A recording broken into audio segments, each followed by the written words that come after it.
नमस्कार ओडिशावासी शुभ संध्या आज संध्या रही देश विदेश राज्यर गुरुत्वपूर्ण खबर जहां आपण माने 10 मिनिट समय दे देखि परिबे ता पूर्व आपण गोटे छोटिया अनुरोध वीडियो को लाइक करी कमेंट रे आपनकर जिल्लार ना लिखि देबे जहां पर तुरंत आपनकर जिल्लार खबर मध्ये पाई परिबे तेबे कोन रही आज संध्यार खबर चलन ता ऊपर नजर पकाइबा। आज ହେଉଛି ନୌସେନା ଦିବସ ବା ଇଣ୍ଡିଆନ ନାଭି ଡେ ତେଣୁ ପୁରୀରେ ମହାମହିମ ଶ୍ରୀମନ୍ଦିର ଯାଇ ଜଗା ଦର୍ଶନ ମଧ୍ୟ କଲେ। ବଡ ଦାଣ୍ଡରୁ ଚାଲି ଚାଲି ଶ୍ରୀମନ୍ଦିର ଯାଇଥିଲେ ରାଷ୍ଟ୍ରପତି ଦ୍ରୌପଦୀ ମୁର୍ମୁ ଶ୍ରୀଜୀଉଙ୍କୁ ଦର୍ଶନ ସହିତ ପୂଜାର୍ଚ୍ଚନା ମଧ୍ୟ କଲେ।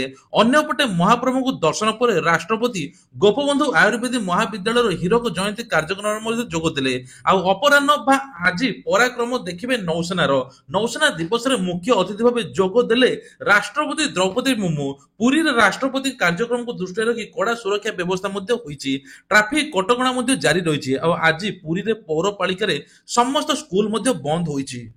आवास योजना को नहीं आसला बड़ खबर एथर सरकारी कर्मचारी गाँ और सहर बुली भेरिफिकेशन करुछन्ति जो माने योग्य विवेचित हेबे तांकु आवास घर मिलिबो।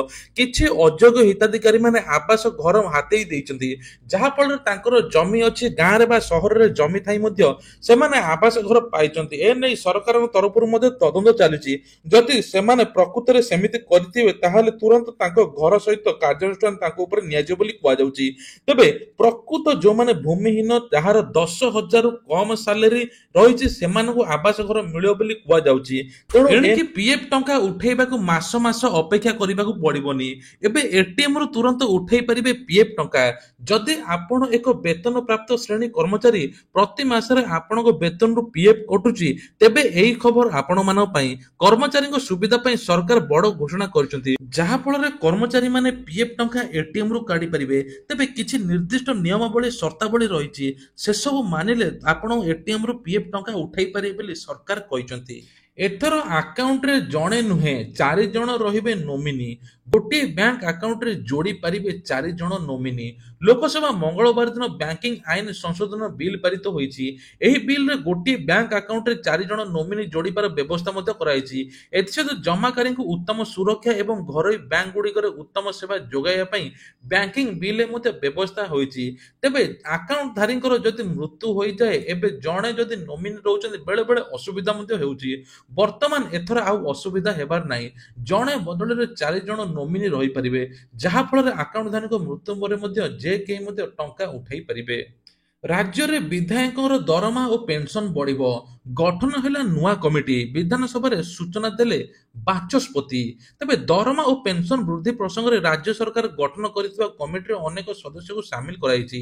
एही कमिटी रे अध्यक्ष रहिबे विधायक भास्कर मडई सेही परि कांग्रेस विधायक दल रामचंद्र काडम कमिटी रे सदस्य अछंती। सूचना मुताबिक विधायक और पूर्वतन विधायक दरमा और भत्ता वृद्धि पई कमिटी गठन होईछि। एही कमिटी रे अनेक सदस्य स्थान पाइछंती।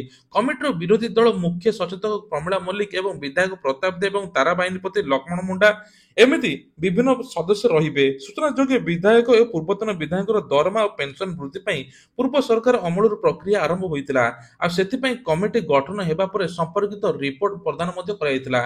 मात्र नुआ सरकार क्षमता को आसिया परे विधायक दरमा वृद्धि होइनतिला। एबे पुणी कुआ जाउछि विधायक दरमा वृद्धि पई एक प्रसंग कमिटी गठन करिसंती। तेबे आउ गोटे बड़ खबर वर्षे होई गलानी सरकार कहिथिले स्कूल ड्रेस परिवर्तन करिया पई किंतु एपर्यंत पिला मानकु स्कूल ड्रेस मिलला नाही जहा फल रे जेउ पोशाक थिला सेही पोशाक मध्ये पिंधुचंती रंग बदलिला पोशाक मिललानी सरी आसलानी 10म श्रेणी पाठ पढ़ा तेपटे 2 मास पर परीक्षा थिबारु अभिभावक माने सेमानक पिलांकु स्कूल पठाइबा को उचित मनुनाती। गोटे धाडी रे कहले 2.5 मास 10म श्रेणी छात्र छात्री परीक्षा होले बसिबे मात्र आज पर्यंत स्कूल यूनिफॉर्म मिल पारि नाही। 2024-25 शिक्षा वर्ष एप्रिल आरंभ होइतिले मध्ये एजाय माध्यमिक छात्र छात्री को पोका पोशाक न मिलिबारु सेमाने पुराना यूनिफॉर्म स्कूल आउछंती एभली सूचना देइछंती अभिभावक माने। तेबे आउ गोटे दुख खबर जहा शुणिले आपण माने मध्ये आश्चर्य होइजिबे पारिवारिक कलहरु करुण परिणति किरोसिनी ढाली जଳି गले माँ झियो आ स्वामी को मध्ये अटक एभली घटना घटिछि सालेपुर रे। तेबे कुहा जाउछि चिकित्साधीन अवस्था आखि बुझिले माँ और झियो 2 दिन तले परिवार लोकों सुचिस्मितार सहित झगड़ा होइतिला। एथिरे मानसिक भारसाम्य हराई बसितिले आ झियो सहित निजे जीवन हारिबार निष्पत्ति नेइतिले। मंगलवार दिन संध्या समय शुभरंजन लेंका पत्नी सुचिस्मिता ମହାନ୍ତି ଦେହରେ କିରୋସିନ ଢାଳି ଆତ୍ମହତ୍ୟା କରିବା ଉଦ୍ୟମ କରିଥିଲେ। ସେ ଏକା ନଥିଲେ, ତାଙ୍କ ସାଙ୍ଗରେ ଥିଲା 4 ମାସର ନିଷ୍ପାପ ଶିଶୁ। ଭିତର ପଟୁ କବାଟ ବନ୍ଦ କରିଦେଇଥିଲେ ସୁଚିସ୍ମିତା ଆଉ ଏଭଳି କାଣ୍ଡ ମଧ୍ୟ କରିଥିଲେ। ତାଙ୍କ ଚିତ୍କାର ଶୁଣି ପରିବାର ଓ ଗାଁ ଲୋକେ ଉଭୟକୁ ଜଳୁଥିବା ଅବସ୍ଥାରେ ଉଦ୍ଧାର କରି ସ୍ଥାନୀୟ ମେଡିକାଲରେ ଭର୍ତ୍ତି କରିଥିଲେ। ତେବେ ଶିଶୁର ଅବସ୍ଥା ଗୁରୁତର ହେବାରୁ ତୁରନ୍ତ କଟକ ମେଡିକାଲକୁ ସ୍ଥାନାନ୍ତର କରାଯାଇଥିଲା। ଶିଶୁର ସେଠାରେ ମୃତ୍ୟୁ ହୋଇଥିବା ବେଳେ ବୁଧବାର ଦିନ ଘରୋଇ ମେଡିକାଲରେ ମା ମଧ୍ୟ ଆଖି ବୁଜି ଦେଇଛନ୍ତି। ଏଭଳି ଘଟଣା ପରେ ସ୍ୱାମୀ ଶୁଭରଞ୍ଜନ ଲେଙ୍କାକୁ ଅଟକ ରଖି ପୁଲିସ ପଚରା ଉଚରା ମଧ୍ୟ କରୁଛି। ଓଡ଼ିଶା ଖାଦ୍ୟ ଅଧିକାରୀ ଅଭିଯାନ ପକ୍ଷରୁ ମନ୍ତ୍ରୀଙ୍କୁ ଚିଠି, ମାଗଣା ରାସନରେ ସାମିଲ କର ଡାଲି ଓ ତେଲ। ତେବେ ଅନ୍ୟ ରାଜ୍ୟମାନଙ୍କରେ ଡାଲି, ତେଲ, ଲୁଣ, ଦିଆସିଲି ସବୁ ମିଳୁଛି 9 ପ୍ରକାର ଜିନିଷ, କିନ୍ତୁ ଆମର ରାସନ କାର୍ଡରେ କେବଳ ଗହମ ଛଡ଼ା ଅନ୍ୟ ଜିନିଷ ମିଳୁନାହିଁ। ସାଧାରଣ ତଥା ଆର୍ଥିକ ପଛୁଆ ବର୍ଗର ଜନତାଙ୍କ ହିତ ପାଇଁ କେନ୍ଦ୍ର ସରକାରଙ୍କ ପକ୍ଷରୁ ଅନେକ ଯୋଜନା କାର୍ଯ୍ୟକାରୀ କରାଯାଉଛି। ସେଥିମଧ୍ୟରୁ ରାସନ କାର୍ଡ ହେଉଛି ପ୍ରମୁଖ ଯୋଜନା। ଏହାଦ୍ୱାରା ଜାତୀୟ ଖାଦ୍ୟ ସୁରକ୍ଷା ଆଇନ ଅନୁଯାୟୀ ଗରିବ ଲୋକଙ୍କୁ ମାଗଣା ରାସନ ସାମଗ୍ରୀ ଯୋଗାଇ ଦେଉଛନ୍ତି ସରକାର। ଏହି କାର୍ଡରେ ହିତାଧିକାରୀଙ୍କ ପାଇଁ ରାସନ କେବଳ ନୁହେଁ ବରଂ ଅନେକ ସୁବିଧା ଯୋଗାଇ ଦିଆଯିବ। ତେବେ ଦରଦାମ ବୃଦ୍ଧିକୁ ଦୃଷ୍ଟିରେ ରଖି ଡାଲି, ତେଲକୁ ମାଗଣା ରାସନ ତାଲିକା ଅନ୍ତର୍ଭୁକ୍ତ କରିବାକୁ ମନ୍ତ୍ରୀଙ୍କୁ ଚିଠି ଲେଖିଛି ଓଡ଼ିଶା ଖାଦ୍ୟ ଅଧିକାରୀ ଅଭିଯାନ। ତେବେ କୁହାଯାଉଛି ଗରିବ ହିତାଧିକାରୀ ପାଇଁ ଡାଲି, ତେଲ, ଲୁଣ ଅଧିକ ରେଟ୍ ବଢିଛି, ଯାହାଫଳରେ ସେମାନେ କିଣିବା ପାଇଁ ସକ୍ଷମ ହେଉନାହାନ୍ତି। ତେଣୁ ଖୁବ୍ ଜଲ୍ଦି ରାସନ କାର୍ଡରେ ଏହା ଅନ୍ତର୍ଭୁକ୍ତ କଲେ ବହୁତ ଗରିବ ଲୋକ ଉପକୃତ ହେବେ ବୋଲି କୁହାଯାଉଛି। ବିଧାନସଭାରେ ଉଠିଲା ନକଲି ସମ୍ବଲପୁର ଶାଢ଼ୀ ପ୍ରସଙ୍ଗ ଉଠାଇଛନ୍ତି ଅବତୀରା ବିଧାୟକ ନିରଞ୍ଜନ ମହାନନ୍ଦ। ତେବେ କୁହାଯାଉଛି ଯେ ଏବେ ସମ୍ବଲପୁରୀ ଶାଢ଼ୀ କପିରାଇଟ ଉଲ୍ଲଂଘନ ହୋଇଛି, ଯାହାଫଳରେ ଲୋକେ କମ୍ ଦାମରେ ସମ୍ବଲପୁର ଶାଢ଼ୀକୁ ବିକ୍ରି କରୁଛନ୍ତି। ଏଭଳି ସ୍ଥିତିରେ ସମ୍ବଲପୁରର ନାଁ ମଧ୍ୟ ବଦନାମ ହେଉଛି। ତେବେ ବାହାରୁ ଆସୁଥିବା ପର୍ଯ୍ୟଟକ ମଧ୍ୟ ଏଭଳି ଡୁପ୍ଲିକେଟ ଶାଢ଼ୀ ପାଉଛନ୍ତି, କମ୍ ଦାମରେ କିଣି ନେଇଯାଉଛନ୍ତି। କଣ ନା ସମ୍ବଲପୁରୀ ଶାଢ଼ୀ, ପ୍ରକୃତରେ ଏହା ନକଲି ଶାଢ଼ୀ ବୋଲି କୁହାଯାଉଛି। କିଛି ବିକ୍ରେତା ନକଲି ଶାଢ଼ୀ ବିକ୍ରି କରୁଛନ୍ତି ଆଉ ବ୍ୟବସାୟୀଙ୍କ ନାଁରେ କେସ୍ କରିବା ସହ କୋର୍ଟ ଦ୍ୱାରା ସମନ ମଧ୍ୟ କରିଛନ୍ତି ସରକାର। ଏଥିସହିତ ବ୍ୟବସାୟୀ ମଧ୍ୟ ମାନୁନାହାନ୍ତି। ତେଣୁ ପୂର୍ବରୁ 7 ସୂତାକଳ ବ୍ୟତୀତ ବର୍ତ୍ତମାନ ସବୁ ବନ୍ଦ ହୋଇଛି। ରାଜ୍ୟରେ ସମସ୍ତ ସୂତାକଳ ବର୍ତ୍ତମାନ ଅଚଳ ଅବସ୍ଥାରେ ପଡ଼ି ରହିଥିବାରୁ ଶ୍ରମିକମାନେ କାର୍ଯ୍ୟରତ ନାହାନ୍ତି। ଓଡ଼ିଶାରେ 1,25,160 ଜଣ ହସ୍ତତନ୍ତ ବୁଣାକାର ଏବଂ 4,624 ଜଣ କଳତନ୍ତ ବୁଣାକାର ଅଛନ୍ତି। କିନ୍ତୁ ଅଚଳ ଅବସ୍ଥାରେ ସୂତାକଳ ଗୁଡ଼ିକ ଘରୋଇକରଣ ପାଇଁ ପ୍ରକ୍ରିୟା ଜାରି ରହିଛି। ଏଥିପାଇଁ ବିଦେଶ ପୁଞ୍ଜିଗତ ମାନଙ୍କୁ ନିମନ୍ତ୍ରଣ କରିବା ସହିତ ପୁନରୁଦ୍ଧାର କରିବା ପାଇଁ କେତେ ଖର୍ଚ୍ଚ ଆବଶ୍ୟକ ତାହା ଆକଳନ କରାଯାଇ ନାହିଁ। କିନ୍ତୁ ସରକାର ଏ ଉପରେ ଯଦି ପ୍ରକୃତରେ ଧ୍ୟାନ ଦେବେ ତାହେଲେ ଆମେ ଉପକୃତ ହେବୁ ଏବଂ ସମ୍ବଲପୁରୀ ଶାଢ଼ୀ ଅରିଜିନାଲରେ ଚାଲିବ ଏବଂ ଲୋକ ମଧ୍ୟ ବହୁତ ସହାୟକ ହେବେ ବୋଲି କୁହାଯାଉଛି। ଏବେ ଆଉ ଗୋଟେ ବଡ ଖବର ଆପଣମାନେ ଜାଣିଲେ ଆଶ୍ଚର୍ଯ୍ୟ ହେବେ। ବିଦ୍ୟୁତ ବିତରକ କମ୍ପାନୀ ଉପରେ 6,000 କୋଟି ବାକି। ଅନେକ ସମୟରେ ବିଦ୍ୟୁତ ବିଲ୍ ବାକି ପଡିଥିବାରୁ ଲୋକଙ୍କ ଲାଇନ କାଟି ଦେଉଛନ୍ତି ଏବଂ ବିତରଣ କମ୍ପାନୀ। ଗୋଟିଏ ପଟେ ଗରିବ ବିଦ୍ୟୁତ ବିଲ୍ ନ ଦେଇ ପାରିଲେ କମ୍ପାନୀ ତା ଉପରେ ଦାଉ ସାଜୁଛି। ହେଲେ ବିଧାନସଭାରୁ ଯେଉଁ ତଥ୍ୟ ଆସିଛି ଯାହା ଜାଣିଲେ ଆପଣଙ୍କୁ ଆଶ୍ଚର୍ଯ୍ୟ କରିଦେବ। ରାଜ୍ୟରେ 4ଟି ବିଦ୍ୟୁତ ବିତରକ କମ୍ପାନୀ ଉପରେ ବାକି ପଡିଛି 6,000ରୁ ଅଧିକ କୋଟି ଟଙ୍କା। ତେବେ କୁହାଯାଉଛି ଯେ ଏନେଇ ଗୃହରେ ତଥ୍ୟ ଲିଖିତ ଉତ୍ତର ଦେଇଛନ୍ତି ଉପମୁଖ୍ୟମନ୍ତ୍ରୀ କେବି ସିଂ ଦେଓ। ସତ୍ୟବତୀ ବିଧାୟକ ଓମ ପ୍ରକାଶ ମିଶ୍ର ଏନେଇ ଗୃହରେ ଅଣତାରକା ପ୍ରଶ୍ନ କରିଛନ୍ତି। ସେ କହିଥିଲେ ରାଜ୍ୟରେ ବିଦ୍ୟୁତ ଆବଣ୍ଟନ କମ୍ପାନୀ ଏବଂ ଦେଶର କେଉଁ ବିଦ୍ୟୁତ ବଣ୍ଟନ କମ୍ପାନୀ ଉପରେ ସରକାର ଏତେ ପ୍ରାପ୍ତ ବାକି ଅଛି, ଯାହାର ଉତ୍ତର ଦେଇଛନ୍ତି ଶକ୍ତିମନ୍ତ୍ରୀ ଉପମୁଖ୍ୟମନ୍ତ୍ରୀ। ତେବେ ରାଜ୍ୟରେ 4 ବିଦ୍ୟୁତ ବିତରକ କମ୍ପାନୀ ମୋଟ 6,557 କୋଟି ଟଙ୍କା ବାକି ରହିଛି। ତା ଭିତରୁ ସେସୁ ପାଖରେ 2,651 କୋଟି ବାକି ପଡିଥିବା ବେଳେ ନସ୍କୋ ପାଖରେ 958 କୋଟି ଏବଂ ଉସ୍କୋ ପାଖରେ 1,676 କୋଟି ଟଙ୍କା ବାକି ପଡିଛି। କିନ୍ତୁ ଗରିବଙ୍କର ଯଦି ବାକି ପଡୁଛି ଏପଟେ ତୁରନ୍ତ ଲାଇନ ମଧ୍ୟ କାଟି ଦଉଛି। ନୌସେନା ଦିବସ ପୂର୍ବରୁ ଆସିଲା ବଡ ଖବର, ଜଳପଥରେ ଆତଙ୍କୀ, ଦେଶ ପାକିସ୍ତାନର ବଳ ବଢାଉଛି ଚୀନ। ପୁଣି ଭାରତ ବିରୋଧରେ ଷଡଯନ୍ତ୍ର କରୁଥିବା ପଦାରେ ପଡିଛନ୍ତି ପାକିସ୍ତାନ ଓ ଚୀନ। ଏନେଇ ସୂଚନା ଦେଇଛନ୍ତି ଭାରତୀୟ ନୌସେନା ମୁଖ୍ୟ ଆଡମିରାଲ ଦିନେଶ ତ୍ରିପାଠୀ। ସବୁଠୁ ବଡ କଥା ହେଉଛି ଜଳ ସୀମାରେ ପାକିସ୍ତାନ ନିଜର ନୌସେନା ଶକ୍ତି ବଢାଇବା ପାଇଁ ଚୀନ ଏଥିପାଇଁ କରୁଛି ସାହାଯ୍ୟ। 50ଟି ଯୁଦ୍ଧ ଜାହାଜ ଏବଂ ବୁଢା ଜାହାଜ ଯୋଗାଇବା ପାଇଁ ଭାରତ ପାଇଁ ବଡ ଚିନ୍ତାର କାରଣ ପାଲଟି ଗଲାଣି। ଜଳପଥରେ ପାକିସ୍ତାନ ବଳ ବଢାଉଛି ଚୀନ। ପାକିସ୍ତାନ ଜଳପଥରେ ବଡ ସାହାଯ୍ୟ କରୁଛି ଚୀନ। ଅତ୍ୟାଧୁନିକ ବୁଢା ଜାହାଜ ସପ୍ଲାଇ କରୁଛି। ପରମାଣୁ ସମ୍ପୂର୍ଣ୍ଣ ବୁଢା ଜାହାଜ ନିର୍ମାଣ କରି ପାକିସ୍ତାନକୁ ଦେଉଛି ଚୀନ। ବୁଢା ଜାହାଜ ଏବଂ ଯୁଦ୍ଧ ଜାହାଜ ଅନ୍ୟାନ୍ୟ ଶକ୍ତିଶାଳୀ ପ୍ରତିରକ୍ଷା ଉପକରଣ ଯୋଗାଉଛି ଏବଂ ହିନ୍ଦ ମହାସାଗର ବଳ ବଢାଇବାକୁ ଚାହୁଁଛନ୍ତି ଉଭୟ ଚୀନ ଏବଂ ପାକିସ୍ତାନ, ଯାହାଫଳରେ ଭାରତକୁ ହରାଇବେ ଏବଂ ଭାରତୀୟ ସେନାର ଚିନ୍ତା ହେବେ ପ୍ରକାଶ। ସମସ୍ତ ପ୍ରକାର ମୁକାବିଲା ପାଇଁ ଭାରତ ମଧ୍ୟ ଏବେ ପ୍ରସ୍ତୁତ। ଭାରତୀୟ ନୌସେନା ମୁଖ୍ୟଙ୍କ ଏ ନେଇକି ମଧ୍ୟ ବଡ ସୂଚନା। ଘରୁ ଅଳିଆ ନେବାକୁ 39 କୋଟି ଟଙ୍କା ଖର୍ଚ୍ଚ। ଭୁବନେଶ୍ୱର ଘରୁ ଓଦା ଏବଂ ଶୁଖିଲା ଅଳିଆ ନେବା ପାଇଁ କି ବର୍ଷକୁ ପାଖାପାଖି 39 କୋଟି ଟଙ୍କା ଖର୍ଚ୍ଚ ହେଉଛି। ଚିହ୍ନଟ ହୋଇଥିବା 6ଟି ଏନଜିଓ ସଂସ୍ଥାକୁ 2023-24 ଆର୍ଥିକ ବର୍ଷରେ ଏ ବାବଦରେ 39 କୋଟି 66 ଲକ୍ଷ ଟଙ୍କା ଖର୍ଚ୍ଚ ହୋଇଛି ବୋଲି କୁହାଯାଉଛି। ଜୀବନ ବିକାଶ ସଂସ୍ଥାକୁ 3 କୋଟି 80 ଲକ୍ଷ 88 ଟଙ୍କା ପ୍ରଦାନ କରାଯାଇଥିବା ବେଳେ ଜାଗୃତି ୱେଲଫେୟାର ଅର୍ଗାନାଇଜେସନକୁ 4 କୋଟି ଏବଂ ଏମିତି ବିଭିନ୍ନ ସବୁ ମିଶାଇ ଟୋଟାଲ 39 କୋଟି ଟଙ୍କା ଖର୍ଚ୍ଚ ହୋଇଛି।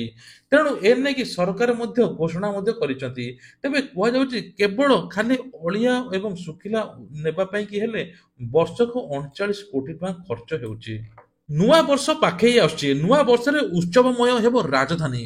ସରକାର ବଦଳିବା ପରେ ନୂଆ ପରିକଳ୍ପନାରେ କାର୍ଯ୍ୟକ୍ରମ ଆଉ ସବୁ ରଙ୍ଗ ମଧ୍ୟ ବଦଳିବ। ପ୍ରଥମ ବିଶ୍ୱ ଓଡ଼ିଆ ଭାଷା ସମ୍ମିଳନୀ ଏବଂ ପ୍ରଥମ ନିର୍ମାଣ କନକ୍ଲେଭ ଏବଂ ଆନ୍ତର୍ଜାତୀୟ ପୃଷ୍ଟି ଶସ୍ୟ ସମ୍ମିଳନୀ ଏବଂ ହକି ବିଶ୍ୱକପ ଏବଂ ଏକାମ ଉତ୍ସବ ପରି ବଡ଼ ବଡ଼ କାର୍ଯ୍ୟକ୍ରମ ଆୟୋଜନ କରି ଚର୍ଚ୍ଚାରେ ଥିଲା ବିଜେଡି ସରକାର। କିନ୍ତୁ ଏସବୁ କାର୍ଯ୍ୟକ୍ରମର ପ୍ରଭାବ କଣ ପଡୁଛି ତା ପର କଥା ହେଲା ଏବେ ରାଜଧାନୀବାସୀ ଭରପୁର ଉପଭୋଗ କରୁଥିଲେ ଖିଆ ପିଆ ମଜାମସ୍ତି ବୁଲାବୁଲିରେ ବିତି ଯାଉଥିଲା ସମୟ। ଏବେ ରାଜ୍ୟରେ ସରକାର ବଦଳିଛି। ବିଜେପି ଶାସନ ମଧ୍ୟ ଭାର ବଦଳିଛି। ତେଣୁ ପୂର୍ବ ସରକାର କଥା ଆଉ କେହି ମାନୁନାହାନ୍ତି। ପୂର୍ବ ସରକାର କଥା ଲୋକ ଭୁଲି ଯାଇଛନ୍ତି। କିନ୍ତୁ ବର୍ତ୍ତମାନ ସରକାର ଯାହା କରୁଛନ୍ତି ଲୋକେ ତାହାକୁ ଗ୍ରହଣ ମଧ୍ୟ କରୁଛନ୍ତି। ତେବେ କୁହାଯାଉଛି ଯେ ଏବେ ସବୁ ରଙ୍ଗ ମଧ୍ୟ ବଦଳିଛି। ନୂଆ ରଙ୍ଗ ବଦଳିଛି ଏବଂ ସରକାରୀ ବାସଭବନଠୁ ଆରମ୍ଭ କରି ସ୍କୁଲ କଲେଜ ଡ୍ରେସ ମଧ୍ୟ ବଦଳିଛି। ତା ସହିତ ମଧ୍ୟ ବଡ ବଡ ଯୋଜନା ମଧ୍ୟ ସରକାର କରିଛନ୍ତି। ସୁଭଦ୍ରା ଯୋଜନାଠୁ ଆରମ୍ଭ କରି ସବୁ କିଛି କରିଛନ୍ତି।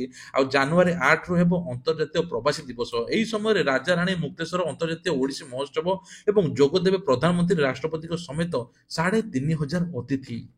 ପୁଅ ପ୍ରାତ ଭ୍ରମଣରେ ଯାଇଥିବା ବେଳେ ବାପା ମା ଓ ଝିଅକୁ ହତ୍ୟା। ଏଭଳି ସ୍ଥିତିରେ ଆପଣ ଶୁଣିଲେ ମଧ୍ୟ ଆଶ୍ଚର୍ଯ୍ୟ ହୋଇଯିବେ। ଆଜି ସକାଳେ ଦିଲ୍ଲୀରେ ଏକ ଭଳ ଘଟଣା ଘଟିଛି।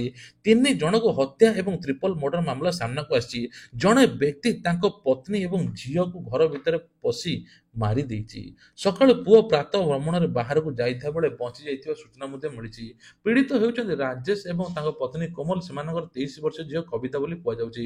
ଖବର ଅନୁଯାୟୀ ମୃତକ ପ୍ରାୟ 5ଟା ସମୟରେ ପ୍ରାତଃ ଭ୍ରମଣ ଘରୁ ବାହାରି ଯାଇଥିଲେ। ସେ ଘରକୁ ଫେରିବା ପରେ ପିତାମାତା ଭଉଣୀଙ୍କ ମୃତଦେହ ଦେଖି ଛୁରୀରେ ହତ୍ୟା କରାଯାଇଥିବା ଅଭିଯୋଗ ଆଣିଛନ୍ତି। ପୋଲିସ ଘଟଣାସ୍ଥଳରେ ପହଞ୍ଚି ତଦନ୍ତ ମଧ୍ୟ କରିଛି। ପ୍ରାଥମିକ ତଦନ୍ତରୁ କୌଣସି ପ୍ରକାର ଚୋରି ହୋଇନଥିବା ସୂଚନା ମଧ୍ୟ ମିଳିଛି। ତେବେ କଣ ପାଇଁ ହେଇଛି ଏ ନେଇକି ମଧ୍ୟ ବଡ ଆଶ୍ଚର୍ଯ୍ୟ ମଧ୍ୟ ଲାଗୁଛି। ସରକାରଙ୍କ ତରଫରୁ ବଡ ଘୋଷଣା। ଏଣିକି ମହିଳାମାନଙ୍କୁ ମିଳିବ 15,000 ଟଙ୍କା। ସରକାରୀ ତାଲିମ ପ୍ରାପ୍ତ ଏକ ନୂଆ ଯୋଜନା ଖୋଲିଛି ଯାହାଫଳରେ ସିଲେଇ ଶିକ୍ଷା ମଧ୍ୟ ଦିଆଯାଉଛି। ପ୍ରତିଦିନ ସିଲେଇ ଶିଖେଇଲେ 500 ଟଙ୍କା ମିଳିବ। ତା ସହିତ ତାଲିମ ଶେଷ ହୋଇଗଲେ ଆପଣଙ୍କୁ 15,000 ଟଙ୍କା ମିଳିବ। ମହିଳାଙ୍କୁ ଏବଂ ଆତ୍ମନିର୍ଭରଶୀଳ ଏବଂ ଉନ୍ନତି ମାର୍ଗରେ ସରକାର ମଧ୍ୟ ପହଞ୍ଚୁଛନ୍ତି। ତେଣୁ ମହିଳାଙ୍କୁ ଚିନ୍ତା କରି ସରକାର ଏଭଳି ମଧ୍ୟ ଘୋଷଣା ମଧ୍ୟ କରିଛନ୍ତି। ତା ସହିତ ଆଉ ଗୋଟେ ହେଲା ଏସଏଚଜି ମହିଳାଙ୍କୁ ଋଣ ଛାଡ଼। ମାନେ ପୂର୍ବ ସରକାର ଏସଏଚଜି ମହିଳା ଯେତିକି ଟଙ୍କା ନେଇଥିଲେ ଋଣର ସୁଧ ଛାଡ଼ ବୋଲି ସରକାର ମଧ୍ୟ ଘୋଷଣା କରିଛନ୍ତି। ଏ ନେଇ 227 କୋଟି ଟଙ୍କା ମଧ୍ୟ ବ୍ୟୟ ବରାଦ ମଧ୍ୟ ହୋଇଛି। ସୁଭଦ୍ରା ଯୋଜନାକୁ ନେଇକି ବଡ ଅପଡେଟ। ଏଣିକି ମାର୍ଚ୍ଚ 8 ତାରିଖରେ ଦ୍ୱିତୀୟ କିସ୍ତି ସୁଭଦ୍ରା ଯୋଜନାର ମିଳୁଛି ବୋଲି କୁହାଯାଉଛି। ତା ସହିତ ମାର୍ଚ୍ଚ 7 ତାରିଖରେ ସୁଭଦ୍ରା ଯୋଜନା ପ୍ରଥମର ଶେଷ ଆବେଦନ ଆଉ ଆବେଦନ କରିପାରିବେ ନାହିଁ। ଏ ନେଇକି ସରକାର ତରଫରୁ ମଧ୍ୟ ବଡ ଘୋଷଣା। ତେଣୁ ରାଜ୍ୟରେ 2,67,000 ଯୋଉ ଫର୍ମ ରିଜେକ୍ଟ ହୋଇଥିଲା ତାଙ୍କ ଭିତରୁ 22% ପାଇଥିଲେ। ଆଉ ସମସ୍ତେ ପାଇବେ ବୋଲି କୁହାଯାଉଛି।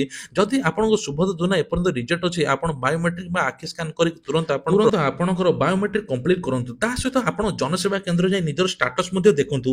ଏ ସମ୍ପର୍କରେ ଯଦି ଆପଣଙ୍କର କିଛି ପ୍ରୋବ୍ଲେମ ଅଛି ନିଶ୍ଚିନ୍ତ ଆପଣ ମଧ୍ୟ କଷ୍ଟମର କେୟାର ଯୋଗାଯୋଗ କରନ୍ତୁ ବୋଲି ଉପମୁଖ୍ୟମନ୍ତ୍ରୀ ପ୍ରଭାତୀ ପରିଡ଼ା ମଧ୍ୟ କହିଛନ୍ତି। ଆଉ ଖୁବ୍ ଜଲ୍ଦି 1 କୋଟି ଲୋକ ସମସ୍ତେ ସୁଭଦ୍ରା ଟଙ୍କା ପାଇବେ। ଆଉ ଯୋଉ 1 କୋଟିରେ ଯେଉଁ ମହିଳା ପହଞ୍ଚିବେ ତାଙ୍କୁ ପୁରସ୍କୃତ କରିବେ ମଧ୍ୟ ଉପମୁଖ୍ୟମନ୍ତ୍ରୀ ପ୍ରଭାତୀ ପରିଡ଼ା। ତେବେ ଇଏ ଥିଲା ଆଜି ସନ୍ଧ୍ୟାର କିଛିଟା ଗୁରୁତ୍ୱପୂର୍ଣ୍ଣ ଖବର।